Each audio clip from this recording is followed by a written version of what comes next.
Hello, everyone, and welcome back to the Surprise Jab Podcast. I'm your host, Zach Ruger, surprising you with new topics every single week and jabbing you with your daily dose of UFC. And all I bring with this episode is great news because, ladies and gentlemen, not only have the Minnesota Timberwolves advanced to the Western Conference Finals, but for the first time ever in my 4 years of watching UFC, I have finally predicted an entire card correctly. That's right, we went 12 for 12 on our UFC Vegas 92 predictions. Imagine if we had put a parlay together. Imagine if it would have happened. And I've been predicting main cards since, 2020, 2019.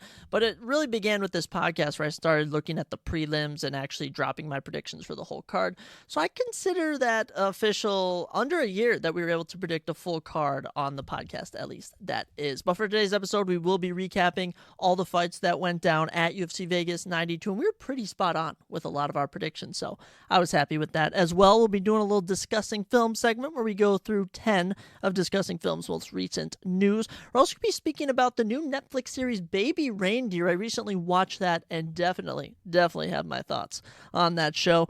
Going to be talking about the NBA playoffs and the NHL playoffs as we give our little updates, as well as recapping Tyson Fury versus Alexander Usyk. That was a great boxing bout as well. More surprises along the way. Let's not waste any time, ladies and gentlemen. Let's get right on into it with, how else will be open an episode of the Surprise Jab Podcast, but with new UFC news. And we don't have too much. All the events are pretty booked out now for the rest of the summer, slowly coming together with the fights. But we did get a couple of interesting fight announcements, which we are going to speak about right now. A featherweight bout between Charles Air Jourdain and Gene Silva is slated for UFC 303, June 29th. That's right, the massive Conor McGregor-Michael Chandler card. This is definitely going to be an excellent prelim matchup. Charles Jourdain is 15-7 professionally, 6-6 in the UFC. If I'm not mistaken, he is coming off a loss to Sean Woodson, which is unfortunate, but he holds wins over Kron Gracie, Dooho Choi, Ricardo Ramos. He's always been the fighter that can never really break into the rankings, but kind of beats everyone outside the rankings, and that's exactly who he's going to get with Gene Lord Assassin Silva. What a nickname. 12-2 professionally, won his UFC debut by knocking out Weston Wilson in, just over 4 minutes.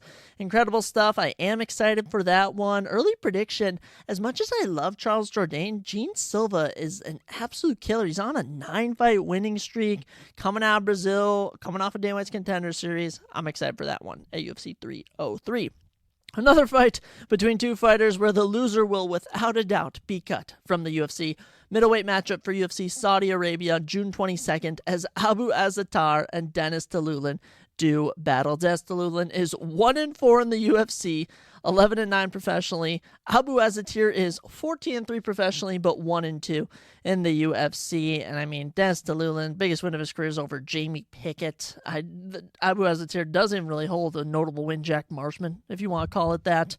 As far as I'm concerned, I like Dennis Talulin more than Abu Azaitar, so when it comes to who I want to see continue on in the company, we're going with Dennis Talulin in that one. But neither man has had a performance of the night, fight of the night. Winner goes home, the loser goes home. Winner can stay and get probably knocked out by a young up-and-coming middleweight. Another fun fight going down at UFC Saudi Arabia. Of course, Ior Patera was supposed to fight Shara Magomedov at UFC Saudi Arabia, but Ior Patera stepped in on short notice against Michel Pereira. We all know the tale. So instead, Sharupdin Magomedov, better known as Shara Magomedov, the one-eyed 12-0 bullet nicknamed fighter out of Russia, will be taking on Zoltan Lutterback. And Zoltan Lutterback will be making his UFC debut. This guy is 32 years old and is 38-10. 38-10. He will be making his UFC debut.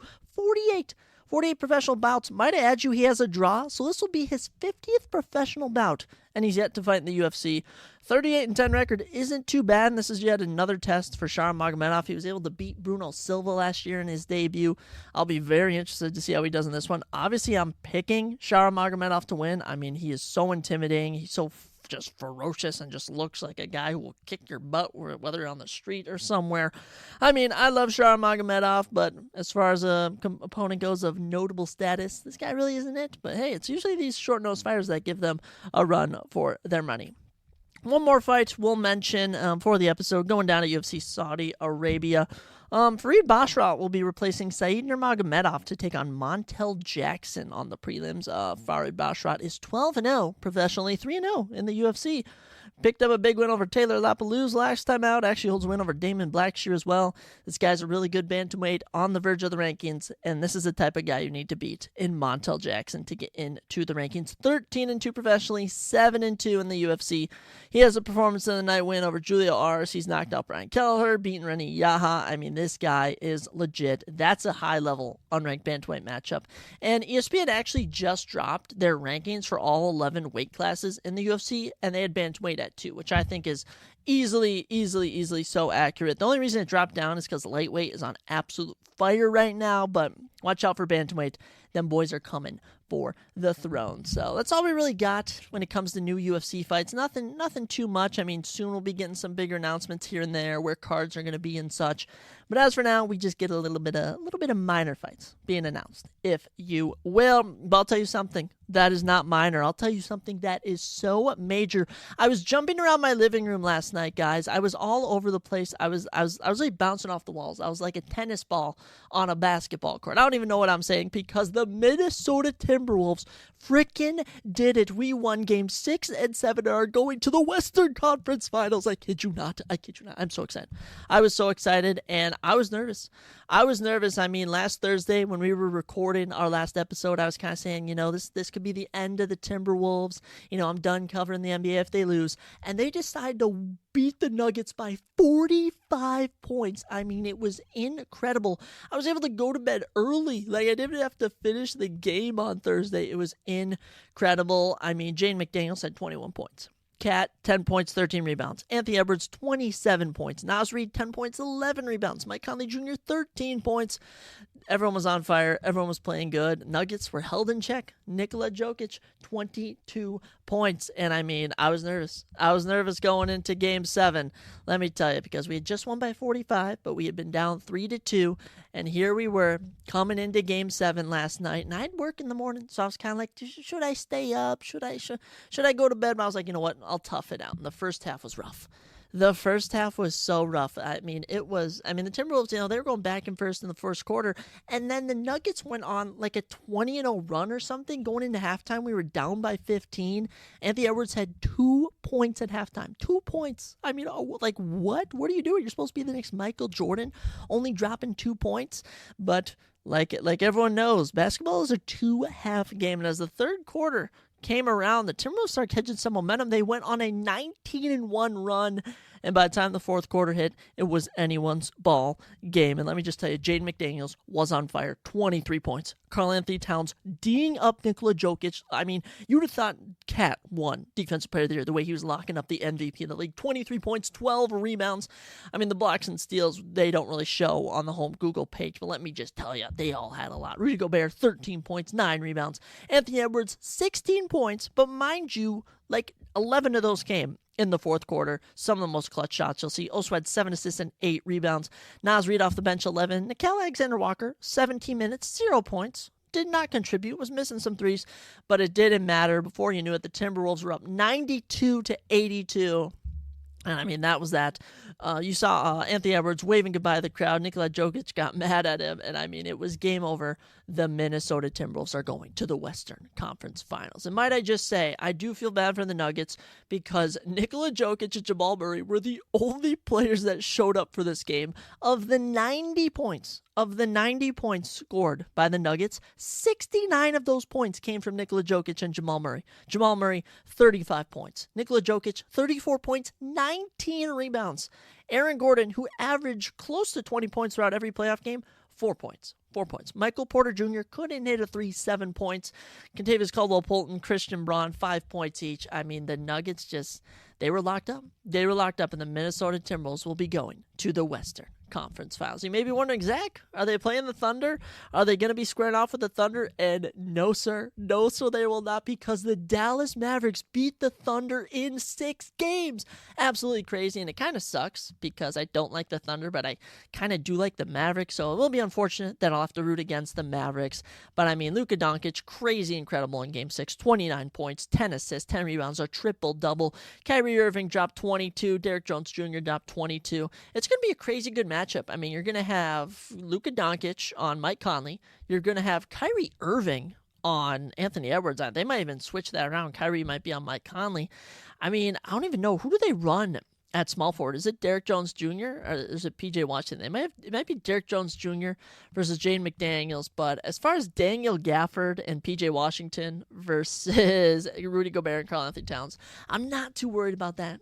If I'm being honest. But speaking of Game 6, Shai Gilgeous-Alexander, an absolute stud, 36 points. I mean, this guy is so incredible for his age. He's going to be the face of the league before you know it. Thunder team was just too young.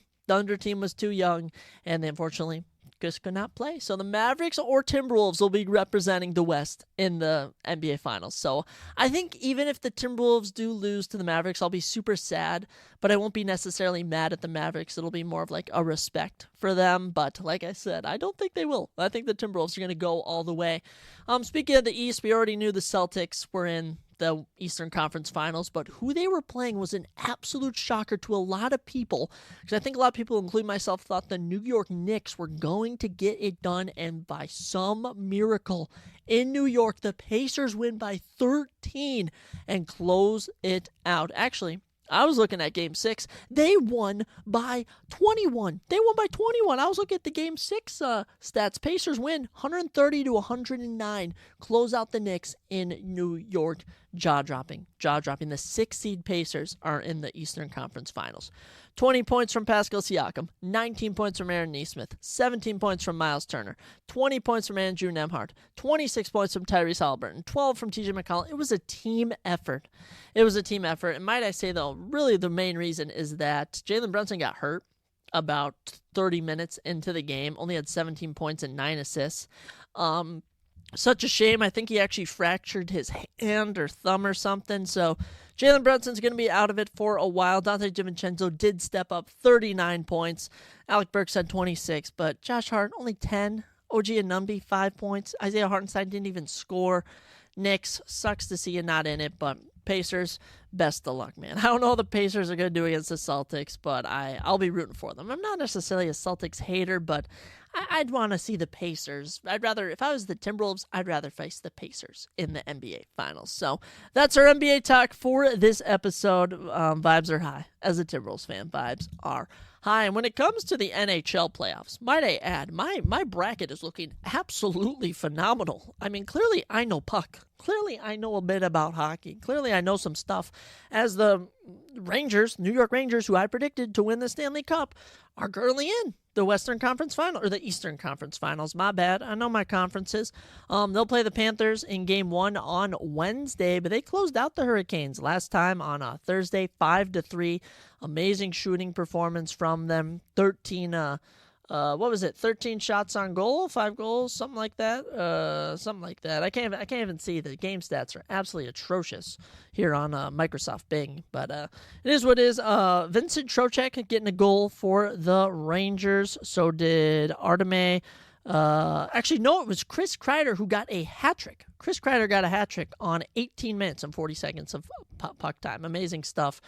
Hurricanes tried the best they could. Everyone kind of got a goal, but that was that. Yeah, you weren't beating the New York Rangers. Best team in the East, arguably one of the best teams in the NHL this season. Incredible stuff. And as for the Panthers, they closed out the Bruins in Boston in Game 6. Impressive stuff there, 2-1. They stepped up when they needed to. Goals from Anton Lundwell and Gustav Forsland on defense, so defensive player scoring. Don't see that every game, so very impressive stuff there. You'll be seeing the Panthers and the Rangers. Going to be an excellent series. Of course, Game 1 on Wednesday, Game 2 slated for Friday, Game 3 Sunday. It goes every other Tuesday, Thursday, until we get a winner, and I'm betting it's going to be the Rangers. On the western side of things, this Dallas Stars, just as I also predicted, beat the Avalanche, advanced to the Western Conference Finals. No shocker there. No shocker there for me. Stars knew what they were doing. Pulled away late in the season, too, might I add, as being one of the better teams in the West. Game 6, it went to overtime, but there was just no stopping this Dallas team. They had it going for them. Jamie Benn and Matt Duchene put in the winning goals. Excellent work from both those guys. Or I should just say the 2 goals that the team got in the game. Avalanche, do I feel bad for you? Not really. Not really. I don't really feel bad for the Avalanche. Nothing personal against them, but as a Minnesota Wild fan, I just feel like I'm not supposed to root for a fellow rival. My favorite series, though, my favorite series thus far, of course, is a game going down to Game 7. It actually goes down tonight, which is actually Monday, May 20th, as I'm recording this, as the Oilers and Canucks will play in Game 7 to advance to the Western Conference Finals. We predicted the Canucks, so if the Canucks advance, I'm pretty sure I'll have 3 or 4, maybe 4 out of 4 of my playoff teams correct in the conference finals. But if the Oilers make it, I won't be mad either, because Connor McDavid and Leon Draisaitl, 2 guys who absolutely deserve to get or hoist up the Stanley Cup. So I'll be wishing both of those teams luck. I mean, the Oilers are coming in with massive momentum, won 5-1 over the Canucks in Game 6, at home too, which has to just light a fire. Niles Hoglander getting one of the only goals, if the only goal, for the Canucks. As for the Oilers, I mean, Ryan Nugent-Hopkins, he put one in. Evander Kane, he put one in. Dylan Holloway, he put one in. Zach Hyman, he put one in. We go to the defensive side. Thanks. Evan Bouchard put one in. A team effort, getting it done. I predict Canucks. And as it comes down to it, I'm still riding with my Rangers versus Canucks pick, but I mean, it's looking like Rangers versus Stars is going to be your Stanley Cup final. I'll make sure to tune in more to some of these games. They just aren't really on regular TV as much as compared to the NBA games you can see on ABC and stuff. I don't know what's going on with the NBC and the NHL, if there's some deal wrong with the leagues or whatever, but NHL playoffs continue to go on, and honestly, I hear they're good. I hear they're good. From my buddies who are NHL fans, I hear they're good games.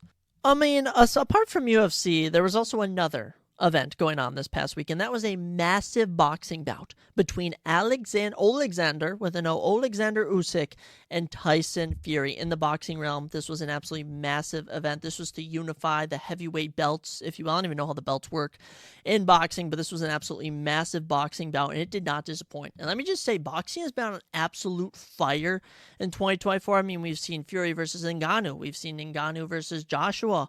We've seen, I'm trying to think of some other ones. There have been some good boxing bouts this year. There's just one, oh my goodness, it's slipping my tongue. I can't remember what it was. But there's another excellent boxing bout, which came down to the final few rounds, if you will. And this one, 12 rounds of action. It was entertaining from start to finish, as Alexander Usyk becomes the first man ever to beat Tyson Fury. And it was by split decision, might I add. I had it 116 to 111 in terms of who I thought won. And when that comes down to rounds, that means I gave Usyk 1, 2, 3, 4, 5, 6, 7. I gave him 8 of the 12 rounds, one of those being a 10-8. So actually, I think that would have been 7 rounds to 5.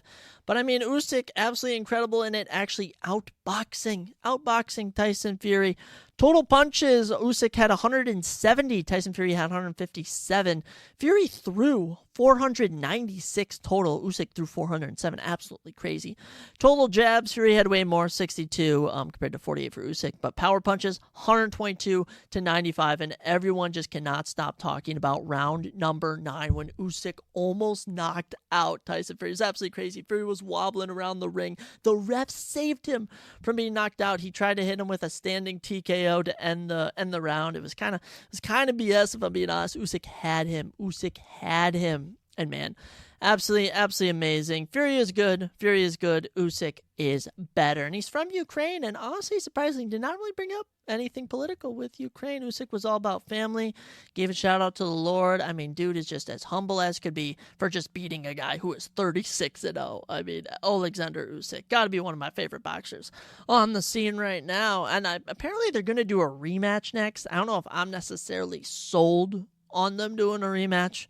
I'm not necessarily like, oh my gosh, I can't wait for them to do a rematch. Nah, I don't really think that's what should be in the cards when it comes to this Fury versus Usyk thing. I think it was like a one and done. They do rematches all the time, but being that Usyk was 21-0, now it's 22-0. Fury, I'm pretty sure, was 34-0, 35-0, something like that. But yeah, incredible stuff there. Just kind of wanted to touch quickly on that, on just how good it was. It makes me want to watch more boxing. Like, that's how good of a matchup this one was. I'm a UFC guy through and through, but I can appreciate a good boxing match now and then, especially when it's a giant spectacle like Saudi Arabia puts on just some of the craziest events I've ever seen. And this one was nonetheless, it was called like Ring of Fire, and like they had this animatronic ceiling, if you will, or like lights display on it throughout the whole bout. It was crazy. But I will say the one downfall boxing is the walkouts. The walkouts was 45 minutes before they actually were physically fighting, scheduled to fight at 5:45. They're actually finally throwing punches. That, I think, is the one downfall of boxing. They're not really good at filling the time and moving quickly like the UFC, or dare I even use like WWE, for example. But hey, what do you know? Boxing, maybe coming back. I actually talked to a guy at work last week, and he said he watches boxing all the time. He's kind of like, oh, you know this guy. I'm like, I actually do know them. So, I am kind of current with all the top players in the boxing world. But just kind of wanted to touch on that real quickly. Boxing is in a good place. Thanks to Usyk and Fury. I'll tell you who's not in a good place, and that's my mental state, guys. My mental state is a little rattled after watching one of the weirdest shows I think I've ever watched, and it's on Netflix. It just came out in April, and it's called Baby Reindeer. And this was just, I don't even know how to describe this. This is what it's officially labeled. It is labeled a drama, black comedy, psychological thriller, autobiography. That is actually what the title is, and it kind of does have a bit of drama in it, a lot of black comedy, bit of some thriller moments, and it actually stars the guy who it happened to. Is so crazy. I don't know if he uses his actual name, but essentially, Donnie Dunn is the main character in this. Actually, Richard Gadd is actually the real guy who this all happened to, but he changed his name for the show for obvious purposes. He's basically a bartender in a London pub, which is what you originally start out as learning about, and just starts out so simple. He offers a cup of tea to a customer named Martha to cheer her up. I kid you, it's as simple as that. And this turns into one of the craziest stalker cases I've ever seen. And she comes into his work every single day. This is a very broad version, but she gets his emails. She sends him hundreds of emails every day. She's following him around, and then eventually it starts to take a sinister twist, and she starts tormenting him. She starts calling his family, his father's work, harassing his girlfriends and ex-girlfriends. I mean, it is absolutely wild. You actually find out that there's a lot more to this story than you think about Donnie Dunn or Richard Gadd in quotations in this story. And spoiler alert for this whole series, but you find out that Donnie Dunn, the main character in this, was actually sexually assaulted by a TV writer. Donnie was an aspiring comedian, and essentially you hear about this all the time in Hollywood. You hear about it. It's almost every young person, everyone who's trying to get big in the business. The TV writer goes, hey, you come to my house, you just hang out with me and I'll make you successful. And basically this TV writer, Darren O'Connor, I really want to know who the real TV writer was for this. If maybe his real name was Darren O'Connor, maybe it was, Richard Gadd just wouldn't reveal who his actual name was. But he essentially gives Donnie a bunch of drugs every single time, gets him blackout, and basically sexually assaults him, and eventually gets to a point where he starts raping him, and he raped him once, and it psychologically did something to Donnie where it turned him out. I'd say gay. He was doing gay stuff, but he was also doing stuff with girls. He was just sexually confused. Then he eventually ends up in a relationship with this transgender woman, and then that falls apart because he's sexually confused. I mean, it is absolutely crazy. And then Donnie's life just starts falling apart. His comedy career is going down the drain.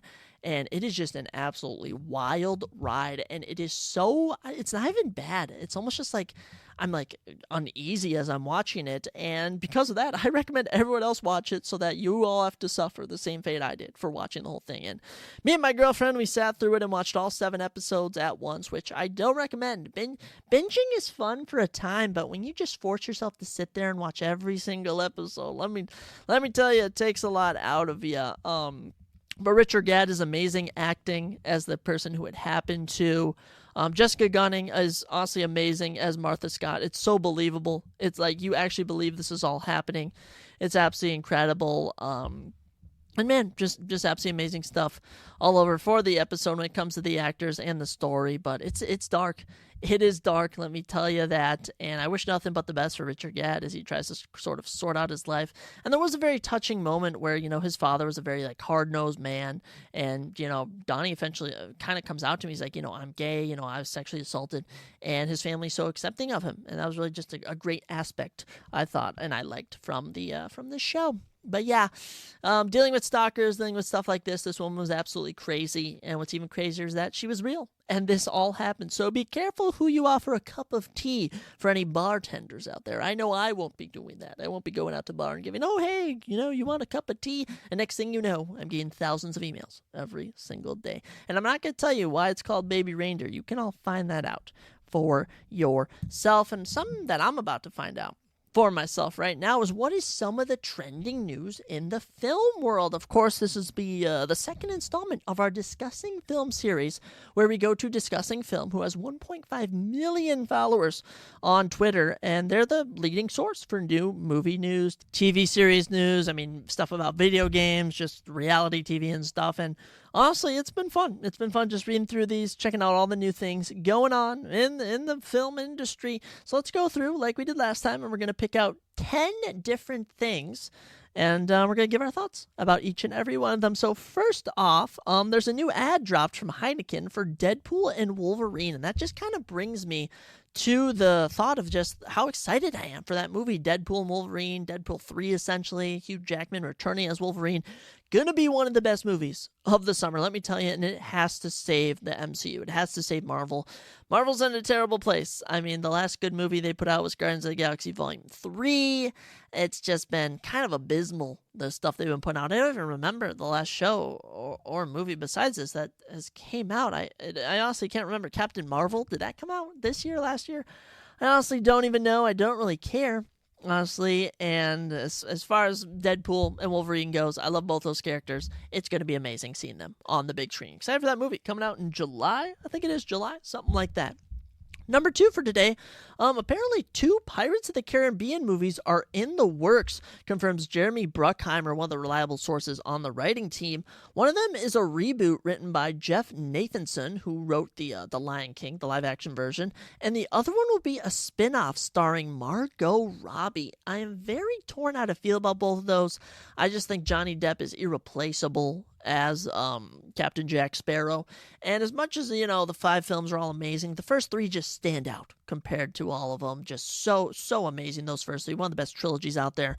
I do like A Dead Man's Tale or A Dead Man's I can't even remember. I don't remember last time I watched those movies. This has honestly inspired me to go back and rewatch them all. But Margot Robbie, she's taken over. She's in almost everything now. And as far as a reboot is concerned, it's kind of tough to reboot something that only came out 10 years ago. You can point out the Planet of the Apes, where they rebooted that series after 40 years. Just kind of want to touch on that before we move on. A recently new look was dropped for Kaylee Spaney, who will be starring in the new movie Alien Romulus. Alien Romulus is honestly another entry into this Alien franchise, and I'm not sold. I do not like any of those Alien movies. They seem creepy. They seem to freak me out. Aliens crawling inside you, eating your brains. These giant xenomorphs just attacking astronauts. I don't know how to feel about it. And then some ominous title like Romulus. What does Romulus mean? I could be saying some ancient demonic chant or something. I gotta be careful reading these movie titles if I'm being honest. Number 4, Steve Carell is set to star in a new HBO comedy series from Bill Lawrence, the writer for Ted Lasso. The series follows an author's complicated relationship with his daughter while on a college campus. If Steve Carell is getting back to his comedy, I'm in for it. He's been doing some drama roles. I don't really know what's been going on with all that. But he's amazing. He's an amazing actor. I'm not saying that, but I like when he's been in comedies. In his early days, The Office, for example, The Office is such a rewatchable show. That is a show that never gets old. You could even rewatch the same episode over and over, and it wouldn't get old. It's so funny. Steve Carell getting back in the game. I am happy, very happy to hear that. Number 5, in discussing film news, The Fall Guy will release on digital tomorrow, which will be May 21st, just over 2 weeks after the film released in theaters. I don't really know the thought process behind releasing it so soon, but I can definitely see it stemming from the fact that after Kingdom of the Planet of the Apes came out, after Furiosa came out, after this new If movie came out, the Fall Guy honestly faded away, and it had really good marketing. I thought there was a lot of good things about it. But it definitely strikes me as a Netflix movie, and I hate to say that about Ryan Gosling, but this, I kind of compare it to The Gray Man. I kind of compare it to, I swear he was in another movie, but this is a movie that I can definitely see myself watching at home, enjoying it. I'm going to enjoy this movie no matter what, but it's one of those where it's like, would I have paid to go see it? I don't really know so much, so I'm interested to see what digital service it comes to, and once I watch it, I will be sure to give you guys a full breakdown review. Number 6, Jack Quaid, who plays Billy Butcher in The Boys, said season 4 is his favorite season they've ever done. He said there's stuff that tops even the craziest stuff that we did last season, if you can even believe that. And the stuff I saw last season, guys, I'm not even going to discuss. You can go watch The Boys season 3. I'll probably get a copyright strike. I will get taken down from all the sites if I reveal the stuff that went down in that season. But The Boys, new season, episode 1 actually of season 4 drops June 13th. It's coming up. The Boys, one of my top 10, maybe top 5 TV shows of all time, and I'm so happy that they've already signed to, make a season 5, so we know season 4 won't be the end. And Jack Quaid, who plays Billy Butcher, is absolutely amazing. And actually, now that I'm thinking about it, Jack Quaid might actually be, what's his freaking name? I think Jack Quaid plays Huey, now that I'm thinking about it. Jack Quaid plays Huey. They used the image of Billy Butcher. I was kind of thinking, that's not his name. No, Jack Quaid, who plays Huey, one of the main characters in the show. Absolutely love him. So we'll see how it goes. I'm excited for it. I'm happy to see what they deliver to us. Steve Carell says reuniting with John Krasinski for his new movie If was a no-brainer. We love each other and we've always worked well together. Of course, Steve Carell paired up with John Krasinski, who directed his new movie If, which actually stars Ryan Reynolds. I mean, 2 good movies coming out in the summer. Absolutely amazing. If is a children's show, if you will. I think it's more intended for kids. And If it kind of just stands for imaginary friends. It's kind of about refining your imaginary friends, and Steve Carell voices one of the main characters in it. It's just great to hear the Office characters reuniting. I mean, Steve Carell clearly doing some voice acting, but I mean, as we mentioned, he'll be having a little show coming out soon. So exciting stuff when it comes to that. Number 8, Vincent D'Onofrio, who plays Daredevil in the Daredevil franchise, says Daredevil Born Again, the next movie, has no connections with the Netflix series, but has a lot after the creative overhaul. I've never seen any of the Daredevil Netflix show. I've heard it's amazing. I remember his cameo in Spider-Man No Way Home. Apparently this movie is going to be good. I might go see it. I don't know. Like I said, the MCU is in a very weird place. It's in a very weird place. I'm kind of torn on what to make of it. But I'm here for it. I'm here for it if the MCU can turn around and make a good movie like Daredevil Born Again. Number 9, the next Fast and Furious films might pivot and bring it back to the streets of L.A. and maybe make it a more intimate story, according to Variety News. I thought that the next movie, number 10, was going to be the final movie. Why am I seeing films? Are they making more spin-offs? Are they doing more dumb stuff? And as far as I'm concerned, the 9th movie was so bad I couldn't even finish it. I mean, Jason Momoa is not a villain. He's not a menacing villain. I don't see him as a villain. I see Aquaman. When I'm watching this. Or Drogo from Game of Thrones. I mean, just not menacing at all. The plot is dull. I don't know what they're going to do in 10 to wrap it all up. I'll probably just watch a Fast and Furious franchise summarized. The last good movies I saw was 5 was good. I didn't really care for 6. I thought 7 was good. I kind of liked 8, and then, they've just made too many. Actually, what are they on now? Actually, I might be getting my movies mixed up. I think 6 was actually good. 7, I'm getting all mixed up. The Fast and Furious movies, they made way too many of them. The spin-offs are good. Spin-offs are kind of good, though. Hobbs and Shaw, I had fun watching that. It was meant to be goofy, though. And then the final news, we'll give our props to John Krasinski. We've mentioned Steve Carell, his movie If, but it opened with $35 million domestically, which is absolutely incredible. I think the budget was like $48 million, so it already made back its budget or something like that. Absolutely love it. Happy for John Krasinski. Such a great actor, such a great guy. And how about going from being Jim on The Office, starring in other films here and there, to directing movies that are making tons of money at the box office? I love it. I'm here for it. Jimbo, John Krasinski, whatever you want to be called. I'm a fan of yours. I'm a fan of yours. I don't know why you killed yourself in, what is it? Don't Make a Sound. To A Quiet Place. I don't know why you killed your character in A Quiet Place. You could have definitely lived on. And actually, that new movie that he's directed, Quiet Place Day One, I actually might see that at the theater. I'll see. It's very tempting. I saw the other two at a theater. They were, I'm easily scared with movies, so I mean, they were pretty frightening to me. But I'm intrigued to see where this franchise goes, as it's oddly become a franchise. It's funny how people are so infatuated to see a movie where people aren't supposed to talk. There's just something kind of funny about that. It's kind of fun. I don't even know what's the word for it. Hypocritical. I don't know what it is. But that's kind of all we got, ladies and gentlemen, when it comes to our random stuff, our NBA, our NHL, our movies and stuff. I say we just wrap this up, talk about UFC Vegas 92, and then we'll send you on your way, because this was an absolutely massive event for me, as I went 12-4-12. So let's recap all 12 fights, talk about what's next for all the fighters, and see what's next for even the UFC in general. We kicked off the night with a matchup in the women's, strawweight division? I think we decided women's strawweight division between Vanessa Demopoulos and Emily Ducote, and we picked Vanessa Demopoulos by unanimous decision, and you can already bet that it was a Vanessa Demopoulos unanimous decision. And from everything I heard, it was essentially Emily Ducote kind of beating her up like the whole fight, but for some reason Vanessa just won over the judges, won over the scorecards. Great win for Vanessa. Little 2-fight win streak now, which is pretty nice. She was outstruck significantly, 143-109, which is a bit kind of confusing. Went 0-for-3 on takedowns. Did outstrike Emily in round 1 by 13. Was outstruck by 24 in round 2, and was outstruck by 23 in round 3. So no one can really explain what happened, but all I know is good win for Vanessa. Emily Ducote now falls to 1-3 in her last 4. Might be on the verge of being cut from the UFC. Good win for Vanessa. I mean, I think just the women's strawweight fight we're going to talk about in a second, that's who the winner and loser should fight, respectively, for each of those matchups.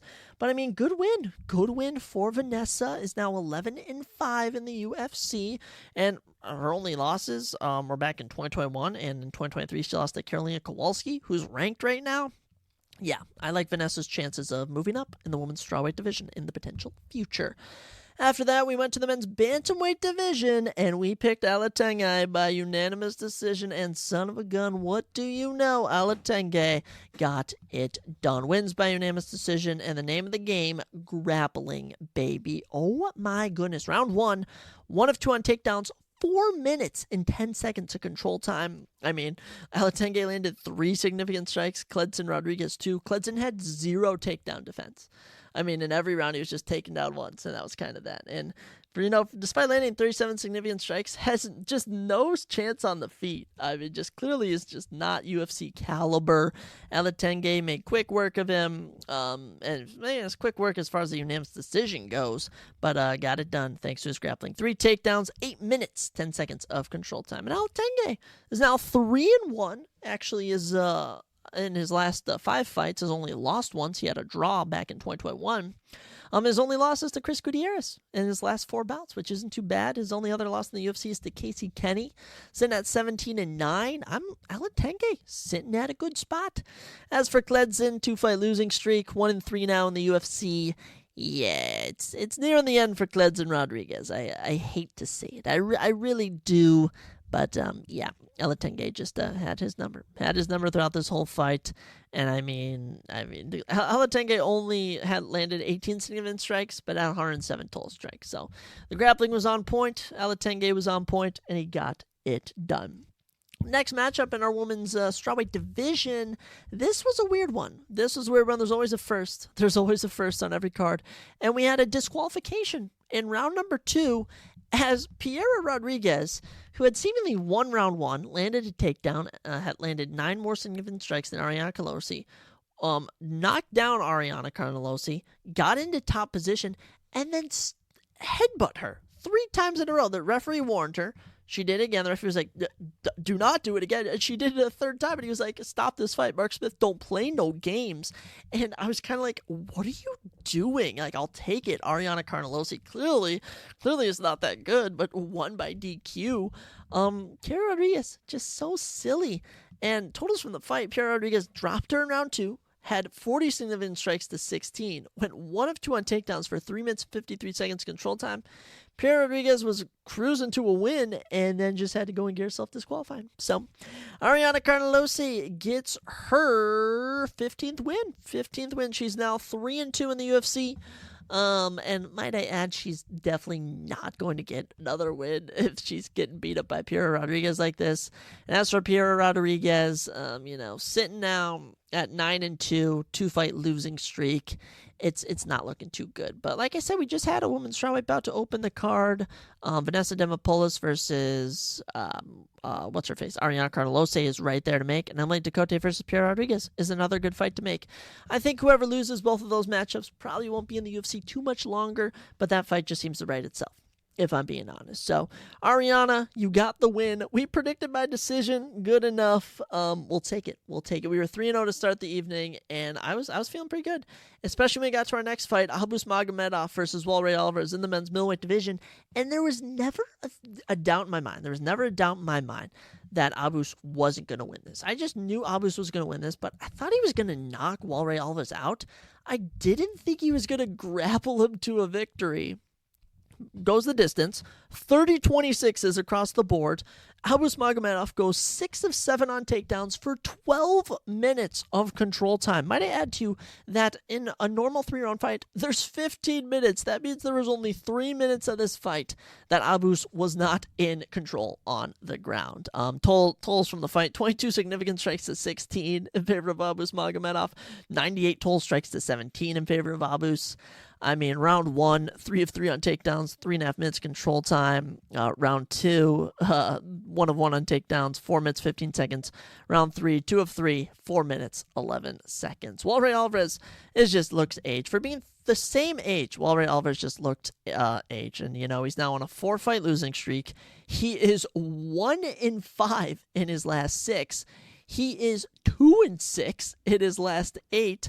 It is Walray Alvarez probably getting cut. But as for Abus, I think he just wanted to win. And, even though he didn't even attempt a submission attempt when he could have, he was on a 2-fight losing streak. He wanted to get back in the win column, and that's exactly what he did. Abus Magomedov gets his 26th professional victory, improving to 26-6. Good stuff for him. And he said he wants to fight on the Paris card in September. So you know what? Rest up in May. Take June, July, and August off. You're back the first week of September for another fight. I'm here for it, Abus. I am here for it. I don't necessarily know if he should get a ranked opponent. I think there's a lot of unranked middleweights that he could potentially match up with. But like I said, Chris Curtis as a name that's always there for me, as someone who could always hang with the unranked and the ranked. So, good win, Abus. Walray, you're probably getting cut. And, we predicted Abus to get the round 1 KO. He decided to turn to a grappler for this matchup. I'll tell you another shocker, as we knew Melissa Gatto was going to beat Tamiris Vidal in the women's bantamweight division, but knocking her out with not just any kind of punch, but a boob punch. That is right, ladies and gentlemen. Tamiris Vidal got punched in the boob and went down, and it literally goes down as a punch to the body at distance. Melissa Gatto getting the round 3 TKO is Melissa Gatto's third career knockout. So goofy. I didn't even know what to make of it. Round one, Melissa Gatto, 1 of 1 on takedowns, 4 minutes, 33 seconds of control time. She went to the grappling. Round 2, landed 1 takedown, 2 minutes and 25 seconds control time, but was also good on the feet, 21 significant strikes to 11. And then round 3, we're 37 seconds in, Melissa Gatto punches Tamiris Vidal, who moves back. She was aiming for the face, moved back, hit her in the breast, and she fell down. And it was a TKO. I mean, even Chris Toyota, who called it, was kind of like, okay, I guess that's that. Good win for Melissa Gatto. This is actually her second UFC finish, and it actually comes eerily similar. Her last finish came in December of 2021. She got a round 3 knockout with 45 seconds left. This one came 45 seconds into round 3. This one came 37 seconds into round number 3. So clearly, Melissa Gatto's best round to get finishes is round number 3. Good stuff for her now. She's now 3-2. This snaps a 2-fight losing streak. We'll see what's next for Melissa Gatto in the women's bantamweight division. And she could easily be ranked too, might I add. This is not a deep division whatsoever. And as undeep as this division is, Tamires Vidal is definitely getting cut. I mean, she got a flying knee knockout back in November of 2022 and has since done nothing. In 2023, she lost a split decision, and now she just got knocked out with a punch to her breast. So, Tamires Vidal, glad I didn't pick you. You're probably done for. She's 7-3 now. Definitely going to be done. But for Melissa Gatto, you get a big win like this. How about number 13th ranked Julia Avila in the women's bantamweight division? Like I said, it's not that deep. You can easily get a ranked opponent with a win like that. After that, we headed to our debuting fighters in the men's light heavyweight division as Omar Sy took on Tuco Tucos, who was stepping in on short notice.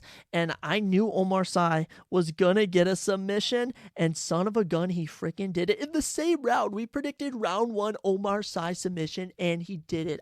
This is one of those cards where it's like your predictions are so on, you just can't help but think about what if I would have placed some money on it.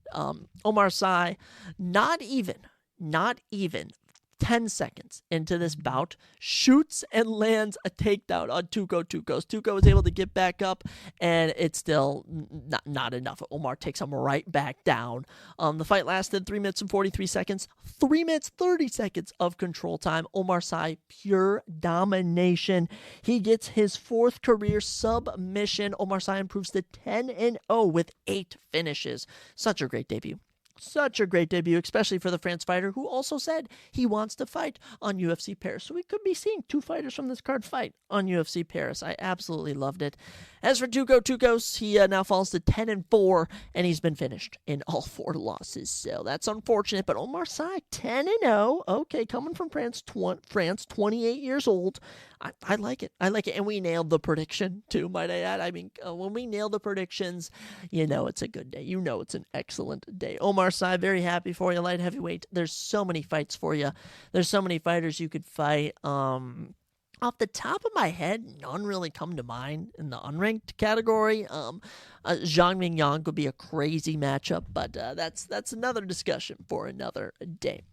Moving on to our final prelim of the night in the men's lightweight division as Tom Nolan took on Victor Martinez. And this was do or die for both of these men, especially Tom Nolan. And let me just tell you, this was a weird one. The fight lasted 3 minutes and 50 seconds. And I have no idea how Tom Nolan pulled this one out. But Tom Nolan, the round 1 TKO. We didn't even predict KO. We predicted TKO. And it comes to fruition. We nailed it again. We nailed exactly the same round, way, and who won. Absolutely incredible. Tom Nolan, the 24-year-old from Australia, getting his 5th career knockout. He improves to 7-1. And kind of rallies after getting knocked out in a minute back in January. This is a good way to turn his fortunes around. But I won't lie. I was in weird fortune. Victor and Tom going at it, striking-wise. Victor having the clinch. Then they were out striking. And Tom Nolan was getting kind of loose. And he gets caught with a hook. And Victor Martinez drops.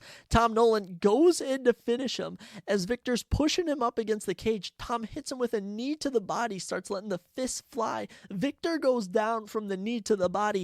And Tom Nolan gets the TKO victory. It was such a crazy 30-second sequence. Tom getting dropped by 32-year-old Victor Martinez and then coming back to get the TKO. Kind of exciting if you ask me. Tom Nolan, you will remain in the UFC. I mean, come on. You get a round 1 TKO like that, you're going to stay in the UFC. I'll take it. As for Victor Martinez, he's now 0-2 in the UFC and has been finished in round 1 with knees to the body. I kid you not, in both of those fights in round 1. It's just funny. It's just funny to look at those stats. But who knows, maybe they'll bring him back. Tom Nolan, though, great win. You needed it. Lightweight division, a lot of options for you in the unranked pool, but probably a younger guy who is nowhere near as experienced as some of the guys Tom Nolan has had to fight in the past. After that, we went into the main card, and I had predicted every prelim correct. I was 7-0. Like I was riding so high. I was riding so high, and coming in this one, I was a little nervous. Number 9 ranked Luana Pinheiro, number 12 ranked Angela Hill. Anything could have happened. And we predicted Angela Hill to get the decision, and little did we know, Angela Hill would get the first submission win of her career when she landed a guillotine choke in round 2 on Luana Pinheiro. I mean, just a random Apex card like this had some of the best matchups of that I've seen in a while. This was easily the best or the second best Apex card. But by far. This in UFC Vegas 84, the first one of the year with Magomed and Johnny Walker. Yeah, this one's up there. But I mean, just the moments on this card. And round 1, Angela Hill goes to the takedowns. 2 of 2, 2 minutes control time. That was kind of the name of the game. Round 2, Pinheiro was kind of leading the dance, landed a takedown, but he got reversed. Angela Hill then reversed it into a guillotine and submitted her. Was looking good on the feet as well. Angela Hill, great work. And don't speak now, Angela Hill, 2-fight winning streak, 4-1 in her last 5. That loss is a fight of the night to Mackenzie Dern. Angela Hill on a little roll right now. She was ranked 12, going to move her up to number 9. And heck, she just lost to number 7 girl. Number 8 ranked Amanda Hebus just lost. I think she has a date with Amanda Hebus at 8. I think that's the perfect matchup to make next, especially rewarding her for her first guillotine choke. She also got a $50K performance bonus. Oh yeah, she'll take that. Amazing stuff from Angela Hill, who by the way is 39 years old and just got her 6th career finish. First career submission. Amazing stuff. As for Luana Pinheiro, was ranked 9. Is now on a 2-fight losing streak. She's been finished in both of those. I don't really know what to do next with her. She's going to drop down in the rankings. Maybe number 14th ranked Yasmin Lucindo could be next for you. We'll have to see. Our fourth to last fight of the evening was another one I was a little nervous for, as Adrian Yanez took on Vincius Salvador, and it was Adrian Yanez's last ride. Adrian Yanez, he'd been, on a roll of a lifetime. He was 17-3. He was going crazy, 5-0 in the UFC, all knockouts. And then Rob Font finished him in April last year. Jonathan Martinez finished him in October. And this was kind of do or die. And do or die it was, as Adrian Yanez ran through Vincius Salvador, knocks him out 2.5 minutes into round number 1.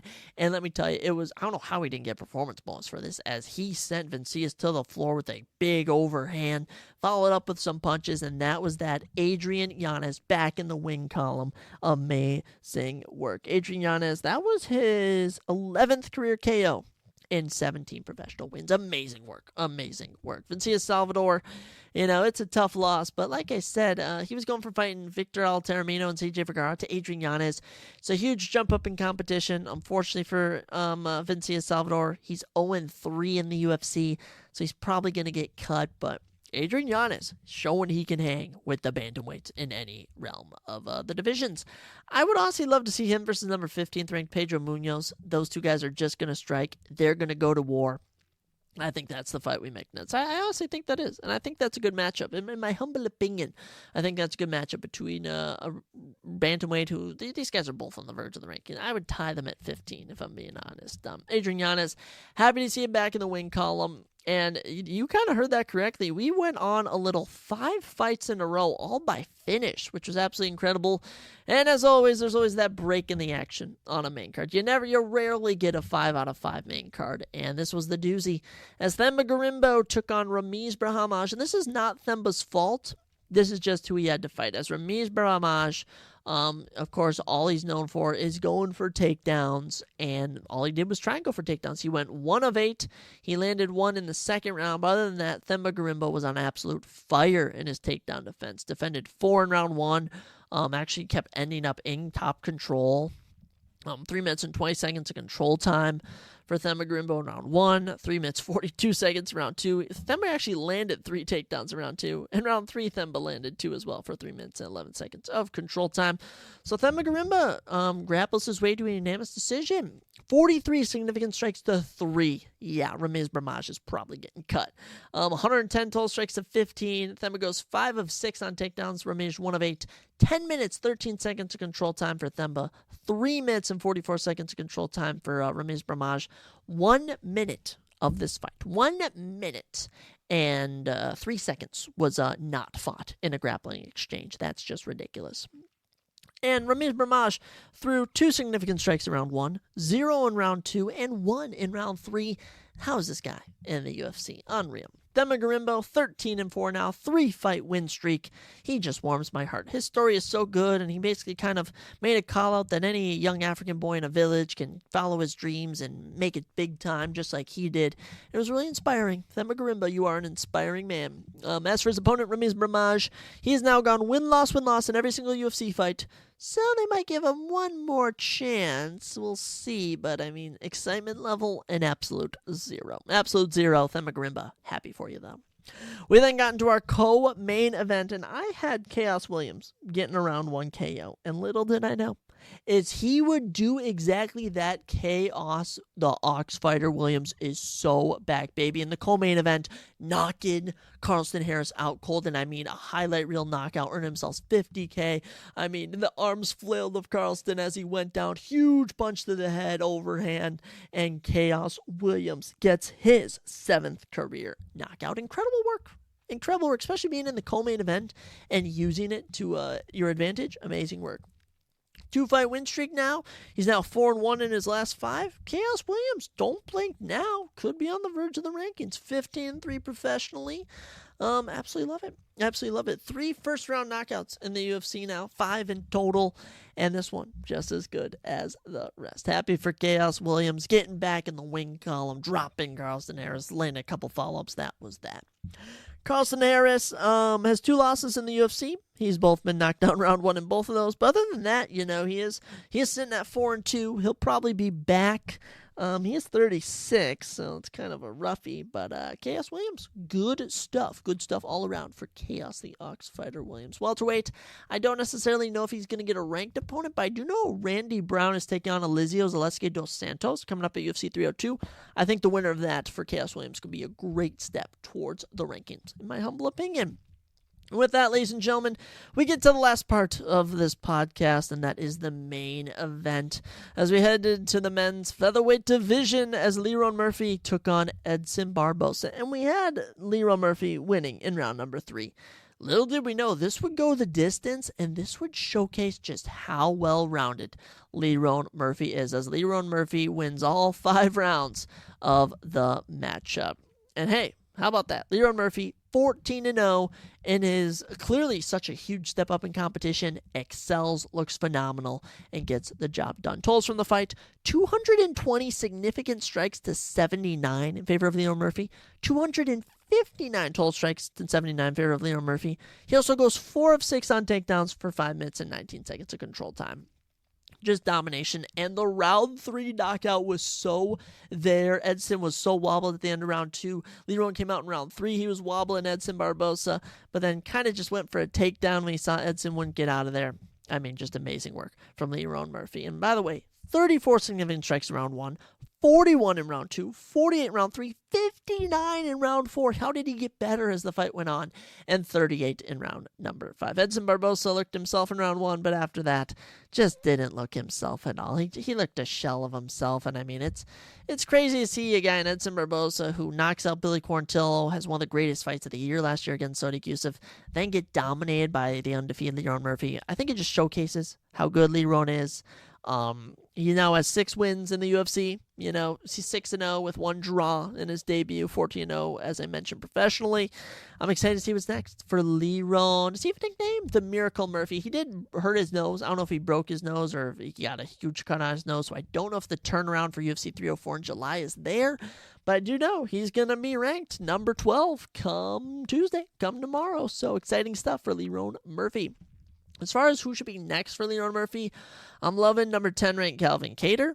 I'm loving the loser of Giga Chikadze and Arnold Allen. More so Giga Chikadze. I'm loving Josh Emmett. I'm loving Yair Rodriguez. I mean, there's a lot of options for Lerone Murphy.